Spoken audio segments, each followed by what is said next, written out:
Hey guys, this is Mel, and I'm here to talk about the originals, this time episode 307, titled Out of the Easy, which premiered Thursday, November 19th, 2015 on the CW. And guys, what an episode. It's definitely one Thanksgiving you're not going to forget. That is for sure. So, quick reminder, if you haven't seen the episode, please go do that first. I highly recommend you go see that episode first, because I definitely won't do any justice to what happened. And I'm definitely going to be spoiling it too. You won't get the full effect unless you watch it for sure. So go do that first, and then come check out what I picked up, what I thought, what I liked, or any questions that I thought after the episode. Check that out here. So with that said, 10-minute timer, new one this time. So if it sounds weird, that's why. And let's begin. There we go. Okay, what is something new that we learned? Basically, it's Thanksgiving dinner with the Michelsons and the Sire Trinity. That's Tristan, Aurora, and Lucien. And basically, this dinner is meant as a way to search for answers in a very calm, supposed to be calm and orderly fashion.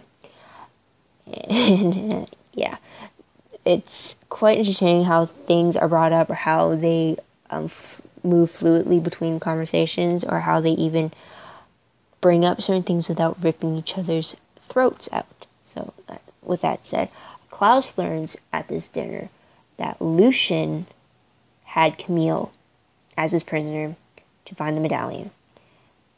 And now Lucien has pretty much lost Camille. And her fate is pretty unknown by the end of the episode, and I'll bring that up later. We also have Tristan and Lucien's alliance out in the open, and they seem quite stunned at the fact that the Michelsons are aware of this. They also know, everyone knows that Rebecca is now under Aurora's control, and she even claims that she dumped her at the bottom of the ocean, which no one is pleased about, especially the Michelsons. So there's a lot of answers. Both prophecy-wise, allegiance-wise, and where Rebecca is. A lot of that is what the dinner is meant for. Aside from the dinner, we have Marcel worrying about Davina, because the Sticks want her to activate their barrier plan on the Michelsons, and Davina wants no help. So as a solution, Marcel goes to Vincent, and Vincent manages to get Davina exiled from New Orleans by having her execution plan of that witch. I think her name is Kara. That witch. It's revealed to a lot of the witches in the coven who want Davina exiled. So Vincent officially does that, and Davina is basically thought of. Basically, being exiled means that you're basically never born. So no recognition from any of the witches in New Orleans. No magic. It's not looking pretty, especially with her being regent. And she wasn't even a regent for a year, so that's kind of bad, for sure. Moving on, but what was the most shocking moment of the episode? I'd have to say for me is that when we see Klaus's true reaction to Rebecca and Camille being taken from him. We see him having restrained anger. He's trying to keep his calm. He's trying to show that he's in control. But when he gets to the final straw with Rebecca, he lashes out. He breaks Tristan's jaw or neck or something, and he demands for Aurora to bring Rebecca back to him. And he won't stand for it. He be damned his promises of love to Aurora, which were all true to him, and he wanted to uphold. But the moment that she took his sister from him, all cards are off the table for him in those promises. So he's furious by that. Now, his anger increases when he finds out that Lucien's nanny lost Camille. His anger goes to the point that he is breaking furniture, punching Anton before he stakes him without any hesitation when he tells him that Camille took off after getting rid of his daylight ring. So Klaus is furious, and he's basically out for blood, because not only is his sister missing, but now what he believes to be his very close friend is now missing too. Although I think Camille means more to him, for sure. But, okay, top 3 favorite moments. Moving on from that, I'll tie into my shocking moment, in fact, is that I love Klaus's reaction to finding out that Camille and Rebecca were gone. And he has this frantic need to find the two of them, and he's willing to do anything to do that. And it's just really great to see that again, because it might seem overprotective or a little about crossing over a certain boundary, but the franticness and the utter need that we see in Klaus in regards to finding these two women is, I really like that, oddly enough, but I can't help it. I like it. Second favorite thing is actually from Elijah, and it's the start of the dinner party. It's the calm formality that comes from Elijah when he's making his speech and when he's trying to move things along through dinner. He's talking about acts of betrayal, lies, deceits, manipulations, all things that usually bring up in anger and like bring out in shouting matches. Elijah is bringing them up as if they're everyday occurrences. He's bringing them up as like, oh, this happened, or the weather is this time. It's like the normalcy you usually talk about everyday things. That type of voice Elijah uses when talking about lies, deceits, betrayals, anything involving war strategies, battle plans, all that. It's just, I don't know how to say it, but go watch the episode if you haven't seen that scene particularly. It's just like, I don't know why. It's just, I really like the way that Elijah conducted the whole thing. I don't know, it's just, I liked it. It seemed formal, mature, and even though it had very underlying danger underneath it, I don't know. I'll stop talking. But go watch the episode, maybe you'll understand what I'm talking about. Next favorite moment has to be Camille's escape from Anton the nanny, as Lucien calls him. She manages to be drunk, or she plays drunk, and she gets Anton close enough that she uses the beer bottle, she smashes it down, and she uses the edges to cut his finger off. It's not just any finger, it's the finger that has his daylight ring, and she positioned herself so that she was in the sunlight, therefore forcing Anton to not attack her, but to flee to the shadows, allowing her to escape. So I thought that was really clever. It shows that as a human who knows what she's dealing with and how to combat that, she really used her resources well. I mean, she tried to get to the artifacts, but Anton saw past that, so she had to think of something else to do in order to get away. So I just really like that. Another favorite thing that I liked about this episode was that Haley and Freya were teaming up to get answers from Aurora. It was great to see that team up. They were both after a common goal, and that is to find Rebecca. Although it was a little annoying where Aurora just brushed everything off as if it was a tickle of something. And enough said. And another favorite thing I had was that Lucien showed his loyalty towards Klaus by giving him the medallion, especially after he lost Camille. But I'm not sure if it's completely true that Lucien is actually siding with Klaus and it's not some underhanded thing to get behind his defenses and like stab him in the back type thing. I hope it's not that, but I'm still unsure about Lucien. But I did like that he showed loyalty in the fact that he was giving this medallion that was meant to put a barrier around all of them to Klaus. So top 3 peeved moments. First peeved moment has to be Tristan and Aurora getting the upper hand over the Michelsons. They are younger and yet they are outsmarting their masters. I don't understand how this can be possible, especially after the legends we have heard or been hinting towards that surrounded the Michelsons before they even introduced them to the show. So there's that. Second peeved moment was that Davina refused to help when she clearly needs it. It's very consistent with the fact that she's a teenager taking on more than she can chew, but like enough is enough at some point. She's got to know that when a very ancient psychotic group of vampires is going to want your help to do something that's going to anger another psychotic vampire, you're kind of caught in the middle and caught in the crossfire, and you're going to need help for sure. Third, a peeved moment has to be Jackson leaving Haley like he did. I mean, I'm more of a Elijah Haley fan than a Jackson Haley fan, but it didn't feel right why he left her. I mean, he left her because she was late for Thanksgiving dinner because she was helping find out where Rebecca is instead of spending it with her husband and her baby. But like, I get like for him, he wanted to spend that one day with her, but like, Rebecca has done so much for Hope and for Haley, and Haley wants to return the favor by bringing her back, and also to stop the threat to the family. I mean, it's not just to Klaus, Elijah, and Hope, or Klaus, Elijah, and Rebecca, but Hope could be a target too because she is a part of the Michelson family.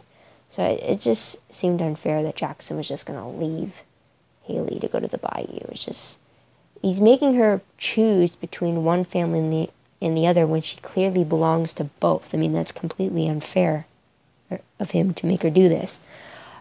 So what moment will I remember most as I look back on the episode? And my timer is about to go off. There it goes. Okay. I'm almost done, too. Okay, what will I remember most? Klaus and Elijah working together to find answers. There's many times when you think that those two are going to be so on opposite ends of each other, and then especially when, like, when Elijah comes home and sees Klaus shacking up with Aurora, you think that, oh, they're going to be at odds with each other. And it's like, what are you doing sleeping with the enemy? And then Klaus is going to be like, I know what I'm doing, but Elijah's not going to approve of it. But then we see them actually coming together and coming up with a plan to work together and destroy the Trinity's alliance. And I really like that they're coming together as a family to combat a bigger threat outside of them. And same with Freya and Haley coming in and helping Klaus and Elijah out in finding answers regarding Rebecca and the prophecy and all that. It's really great. And the fact it's Thanksgiving, that's going to be an easy reminder too. Random questions for sure. First one, if Davina is exiled, does that mean she has no more magic? There's so many different types of witches in this universe, and she's definitely not like Bonnie. So there's one issue there. So we don't know what happens to an ancestral witch when they get exiled. So I guess we'll get to see that through Davina next. Next question. Camille was unconscious in a trunk with a bite mark on her neck. Question. Do you think she's dead or just unconscious? I have a very bad feeling that she's dead and going to wake up in transition. I kind of don't want that to happen yet because I still want Camille to be human just so that we at least have a human representative somewhere. But if she turns into a vampire, I can see how Klaus could be very furious at the fact that that choice was taken away from Camille.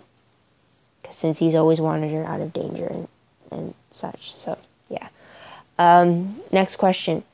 Isn't there some sort of magic that can be done to extract the location of Rebecca's body from Aurora and Tristan, who have one half of her coordinates? I mean, Freya is meant to be Dahlia's star progeny, her apprentice, who's supposed to have powers that match Dahlia's and sometimes even superseded Dahlia's, and yet I don't see any of that power coming close. I mean, we see new spells, we see new intensities from Freya, but we don't see, well, I haven't seen any level of power that resembles what Dahlia had around her. And I'm just wondering, when are we going to see that? Because I would think after training under Dahlia and for 1,000 years and learning all these types of magics and stuff, you'd think that Freya would have some sort of spell that could extract memories from unwilling participants. So, yeah, I'm just wondering if there is actually one, or if that's just me overreaching when it comes to Freya's powers and abilities. Last question. Do you think that Rebecca's body was dumped in the ocean? We've heard that line before with Klaus telling Elijah that he dumped their family in the ocean. It turns out to be false. So what are the chances that Aurora is lying about Rebecca being at the bottom of the sea? I hope for Aurora's sake that she's lying, because Klaus is just going to rip her heart out in an instant if he finds proof that Rebecca is at the bottom of the ocean. Okay, so predictions quickly. Just like with the Vampire Diaries, in every other show on the CW, there are no new episodes next week because of the United States celebrating Thanksgiving. So the next episode of the originals is the following week, December 3rd, with episode 308. And basically, off the promos, we get Klaus searching for Camille and knowing that Aurora took her, and then Elijah is interrogating Tristan about Rebecca's body. and Haley's brought in to lend a bite or two in there for Tristan. Just saying. So that'll be interesting to see. Now, predictions on my part. First one is that I fear that a part of the prophecy will come true very soon, since we saw in tonight's episode that the destroyed dinner table was seen in the prophecy by Lexus, and Elijah realizes this too. So, what could that mean? Hold on. Apparently I set my alarm the wrong way. Okay, so what could that mean? I have a very bad feeling that another part of the prophecy will come true, maybe before the winter finale. Another prediction, or I guess another wish list item for me, would be that I want to see the versions of the Michelsons that we've heard as legendary tales back on the Vampire Diaries. The ruthless, lethal, cunning, and vindictive vampires that got what they wanted when they wanted it without fearing anyone to oppose them. Where are the vampires that people feared at the very mention of their names, or the very title of them being the originals? Especially with the Trinity, there doesn't seem much fear in the name of the Michelsons anymore, and I kind of want to see that fear brought back, for sure. And that's about it for episode 307. What did you guys think of the episode? Is it anything you expected? Was anything that you predicted came true in this at all? Let me know in the comments below. I'd love to hear about it. Love to hear any of your theories involving anything on the originals. Let's just spread those around, see if we actually are right down the line. Who knows? It's very possible. I'd love to hear about it. Also, don't forget to like this video, subscribe to my channel, check out my other videos, and share this with all your other friends in the original fandom. Let's spread the word. Let's have this fan base grow for sure, and keep it going, and have the story unfold some more. I'd love to see where this goes for sure, especially with the prophecy we're given.